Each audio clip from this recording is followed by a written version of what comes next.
The girl with eyes of fire. In a village where lies grow like weeds after rain, a girl is born whose eyes burn away falsehood.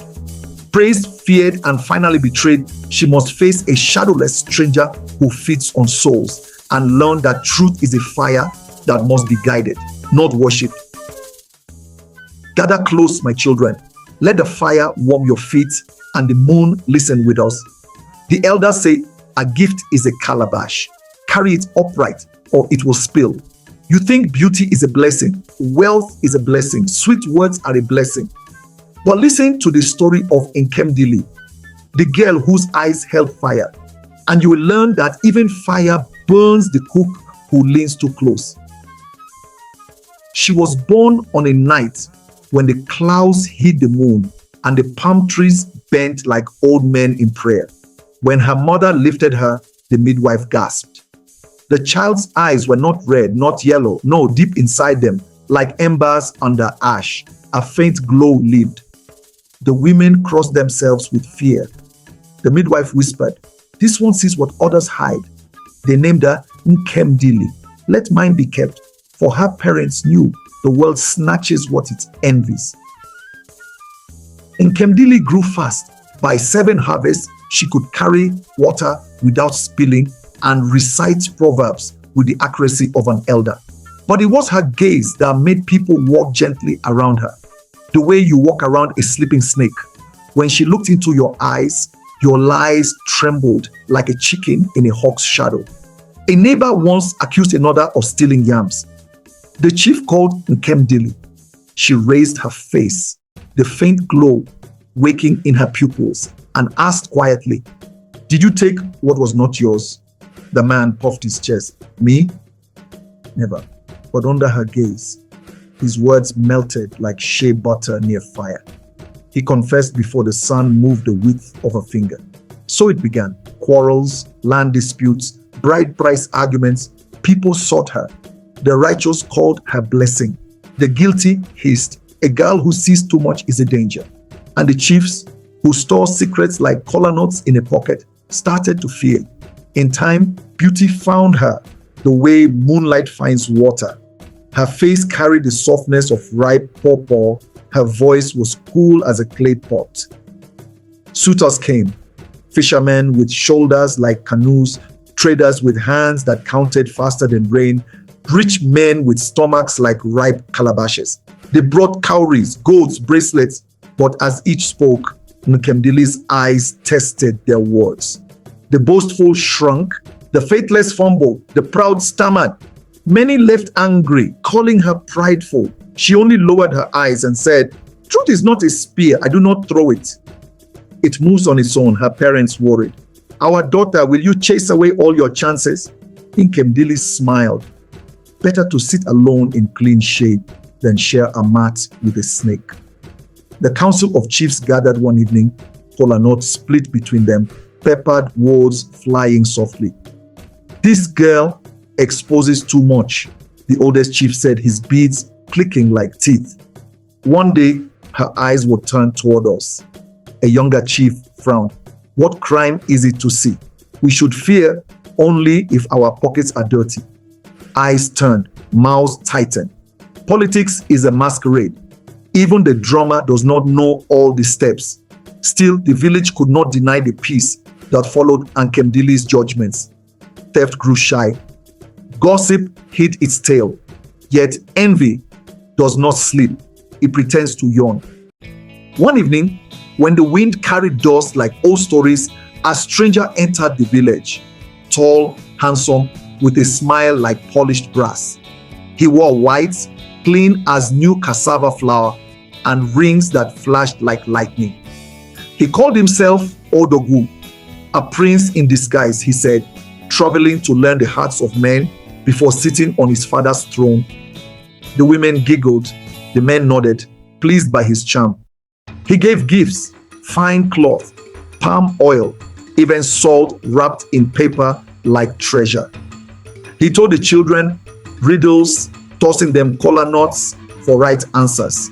He laughed with the chiefs and praised the yam bands. "Ah, this village has good hearts," he said. and a jewel, Nkemdili, whose eyes burn with justice. The people carried him to Nkemdili's compound the way a river carries leaves. Let him greet our daughter, they said. Let truth meet greatness. Odogwu bowed, voice sweet. I have heard of you from 3 hills away, gentle flame. Nkemdili lifted her eyes and froze. Behind his smile, she saw nothing, not lies, not truth, nor the small tremble of guilt, nor the warm pulse of sincerity, a stillness like the bottom of a dry well. Her heart stumbled. She blinked. The embers in her eyes brightened, searching, and finding emptiness, like trying to cook in a pot with no bottom. Welcome, she whispered, her voice brittle. He smiled wider, perfect teeth like chiclets. I hope my presence is a blessing. Blessings have roots, she said softly. We will see if yours does. He charmed the village like sugar charms ants. He helped an old man repair his roof, settled an argument with sweet words and sweeter gifts, and danced during moonlight play with steps that stole all eyes. And every time he spoke, he never said exactly what he meant. Yet no one noticed because his words were wrapped like gifts.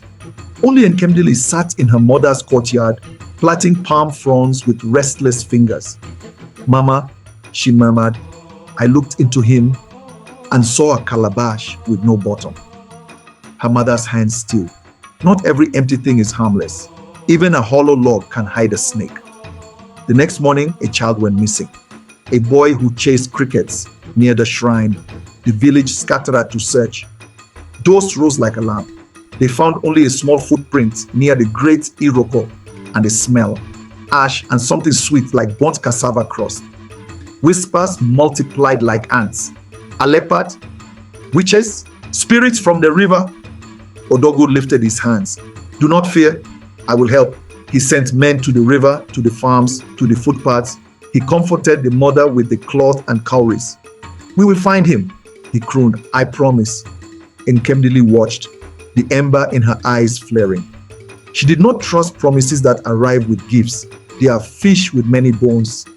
That night, under stars bright like the eyes of ancestors, Nkemdili's grandmother came to her dreams, old Mama Omalicha, who used to say, if you greet a shadow with praise, do not be surprised when it hugs you with darkness. In the dream, the grandmother's voice was a rustle of dry leaves. Child, some men carry no shadows because the sun refuses to claim them. Nkemdili woke with her heart thundering. She lit a small lamp and watched the flame shiver. No shadow, she whispered. No truth. By the 3rd day, goats began to vanish. 2 hens at dawn, a kid in the afternoon. The same scent lingered, ash and sweetness. Mothers tied charms around their children's wrists. Men sharpened machetes. The chiefs muttered about angered spirits and promised more sacrifices. Odogwu assured everyone with that clean smile, do not fear. Darkness comes before dawn. The people leaned on his words like tired men on walking sticks. Nkemdili went to the secluded shrine of the earth goddess, where old stones wore moss like wisdom. The priest, an old woman with a voice like a sore drum, watched her. You come with eyes too bright, the priest said. Fire should know where the wood ends. A stranger came, Nkemdili answered. My eyes find nothing inside him. Children are missing. Goats too, the priest spat kola notes. A thing that carries no shadow is not a man. It is a hunger wearing a body. To fight hunger, you need more than food. You need boundaries. What boundaries? Sacred ground, spoken true. A staff that remembers the priest hobbled into the shrine and returned with a staff carved with a spiral. The staff of remembrance used when oaths were taken so truth would not wander. Take, she said, but hear me. Even truth, when shouted without wisdom, can break a good pot. Walk softly. On market day, Odogwu bought spices for the women, raffia fans for the elders, sweets for the children. The village glittered with his generosity. At noon, he came to Nkemdili's compound, carrying a gourd of palm wine. Your eyes burn me with admiration, he said smoothly. Marry me, gentle flame. Together we will rule hearts. Nkemdili held the staff of remembrance. If you are a man, she said, hold this and speak your father's name. He laughed lightly. Why such formality? Because the river that knows its source does not run backwards. He took the staff. His fingers tightened. He lifted his chin. The village gathered, curious noses in the wind. My father is... He paused. Something moved under his skin like a fish turning in a pot. He smiled again, but the smile cracked at the edges. My father is a king, he said carelessly. The staff stayed cold murmurs. The priest's staff was said to warm in the hands of truth-tellers. Tell us his name, Nkemdili pressed, eyes brightening. Odogu's jaw flexed. Names are wind. What matters is power. The staff remained cold as stone. Then the wind shifted. Ash, sweetness. Nkemdili's eyes flamed, their glow now visible even to the timid. Where is the lost boy? She asked, voice low. Where are the goats? Odogu's eyes slid from her face like oil on a pan. He shrugged, careless. Darkness eats. It is the order of things. Men cast shadows, Nkemdili said steadily. Even liars. But you, she stepped forward. You carry none. The crowd blinked, startled. They looked down. In the fierce afternoon sun, their shadows lay strong like sleeping dogs.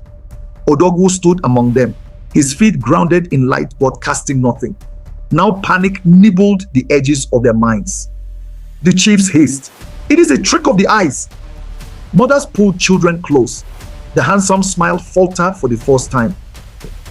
Odogu's nostrils flared. The air tasted like metal. He leaned close to Nkemdili, voice thin as a blade. Little fire, I have walked through many villages. I eat hunger and live festival. Do not rattle your calabash at me. You are no prince, she said. You are a void. His face stilled. The handsome mask slid aside and something old and thirsty looked out. I am what people make when they love gifts more than truth, it whispered. I am the shadow they trade away for sweet words. The air collapsed into a hush. The doors spun, heat pressed. Odogu stretched, too tall, too thin, and his smile sharpened like a fishbone. The first chief dropped to his knees. Spirit, forgive. Spirit? The thing laughed hollow. I am only hunger. And you? It nodded at the crowd. You brought me here with your open palms. Nkemdili lifted the staff of remembrance and planted it between them. By the earth that bears us, by the ancestors who judge us, by the words we broke and the words we kept, stand. The staff thrummed. The carved spiral glowed faintly. Around the circle, the villagers' shadows trembled as if hearing their names. Odogu hissed, do you think a stick and a proverb can bind me? Not a stick, Nkemdili said, eyes blazing. A boundary. She turned to the people, voice carrying like a bell. Speak truth now, all of you. Call your secrets by their names. Let the staff remember. Let the earth witness. Truth is wood. Fire needs wood. A silence heavier than rain. Then one voice. I cheated a widow of her land. Another. I lied about the yams. Another. I gossiped and broke a marriage. Confessions tumbled like ripe mangoes. Words long hidden found daylight. Tears, wails. The staff warmed in Nkemdili's hands, the spiral shining like dawn on a river. Odogu recoiled, eyes narrowing to slits. Stop, he snapped. You feed the fire. Yes, Nkemdili said softly. I do. She faced him. The ember in her eyes burst into clear flame, no longer hidden, but open. Bright. You have no truth to burn, she said. So you borrowed ours. But now, she lifted the staff. We return it to the earth. The staff struck the ground. A ring of light ran through the dust like water meeting water. The villagers' confessions braided into a rope of sound. Nkemdili's eyes poured fire, not wild, not raging, but guided like a hearth flame. The fire wrapped the robe of truth and turned toward the hollow hunger. The thing screamed, an ugly, empty noise. No, leave me in my darkness. Darkness does not own what light names, Nkemdili answered. The fire found the emptiness and fed. For the first time, something burned inside the stranger. He howled and flailed, the handsome face blistering like groundnut skins over coals. The ring of light tightened, and the air smelled of ash, and sweet things finally finished. With a last shudder, Odogwu collapsed into fine gray dust that lifted, swirled, and vanished like a lie swallowed by a whale. The staff dimmed. The glow withdrew from Nkemdili's eyes, leaving two deep, calm pools. She swayed. The priest stepped forward, steadying her. The village stood in a stone circle, faces wet, mouths open, hearts pounding like pesos. They found the missing boy the next day, asleep behind the shrine, thin but breathing. The goats wandered back over the week as if waking from a bad story. The chief sat quietly, speaking less and listening more. The people repaired roofs, repaid debts, returned stolen things, apologized to one another in soft voices that tasted strange in their mouths and sweet. As for Nkemdili, she did not sit upon a judgment stool anymore. When asked to judge, she shook her head gently. Truth is not my pet, it is our visitor. Keep your compound swept for it. Her eyes no longer blazed. They glowed only faintly now, like coals that remember the shape of fire. So, my children, learn this. A village that loves gifts more than truth will invite hunger wearing a smile. And also, this, fire is good in the heart, but dangerous in the touch. Guide your gifts with boundaries. Welcome truth even when it bites like pepper. And if a stranger comes with no shadow, do not let him sit nearest the soup. The fire is low. Carry this story home in your pockets like cola nuts. Break it with your friends. Share it with your children. And when you look into each other's eyes, may you find something real, not empty. Do you love our story? If yes, then subscribe and give us a thumbs up.